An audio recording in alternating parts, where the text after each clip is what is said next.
වෙලා ගියේ බලපංකෝ වෙලාව කීයද කියලා. අහනවක ගැට සීන්නයක් වුණානේ. ඇයි උඹ ගඟටවත් දන්නවද? නෑ තමසෙත් කෝල් එකේදී කෑල්ලක් ඇවිල්ලා ඇඟ හැප්පුණානේ. අකුරු දෙකේ ගත්ත. අඩෝ සීරියස් කියන්නේ අහපංකෝ. හරි ගියපන් මොකද්ද සිරා කතාව ගියහම. ඒකේ හැප්පුණාට නම් කමක් නෑ කියනවාකෝ. මගේ යතුර වැටලේ හැප්පිච්ච තැන. යතුර ගන්න ගිහලා දන්නේවත් නැතුව දෙවියොන්ටත් ඇඳලා ආවේ ඒකද දැකලා. අම්මට සිරි එහෙනම් ගොල්ලන්ට සිකුරා ලැබලා නේ. මේ සිකුරා හරි සෙන්සුරා හරි කමන්නේ හෙට නුවරයන්ට වරෙන් ඈ. හරි මම එන්නේ නැතුව ඉන්නවද? අඩෝ තව එක පාරක් අර කෙල්ලව දකින්න තිබ්බනා.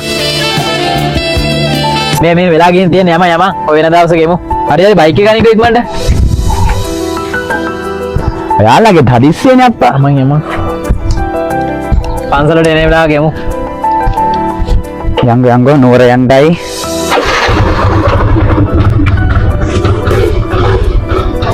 හරිනේ.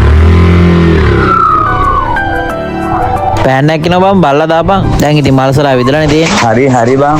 අඩේ ඒක එල්ලා අය දකින්න පුළුවන් වෙයි නේද? අද නම් පාරේ වාහන හොඳටම වැඩි නේද? ඔව් අනේ පාරේ වාහන වැඩි වුණාම එපා වෙනවා. ඔව් අර පෙත බලන්නකෝ. ඇවිදගෙන යන එක නම් මරු නේද? මාර ලස්සනයි යන්නේ. මේ එදා ඔයා මොකද්ද මට කියන්න හැදුවේ? අර මොකද්ද කොල්ලෙක් හමුණා කිව්ව නේද කෝවිලේදී?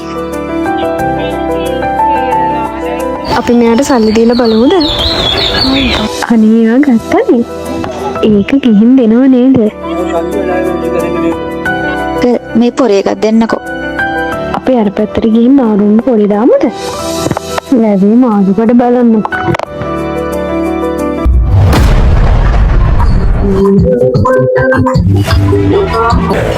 මේ ඉක්මනට වැඩ ටික කරගෙන යමන් ඈ හවස් වෙනකොට වහින්න පුළුවන් බා.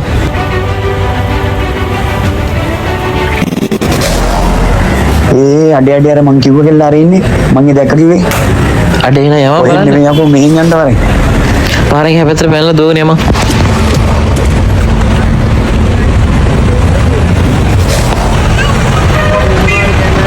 අඩේ සෝරි අයියා. අයියා සෝරි හොඳේ. අඩේ කොයි පැත්තටද බං කෙල්ල ගියේ? අඩෝ අද නම් යාව මිස් වෙන්න දෙන්න බෑ. බාරේ ගිහිල්ලා බලපන් මම මේ පැත්ත බලන්න. අදවත් මට මෙයාව දකින්න බැරි වෙයිද?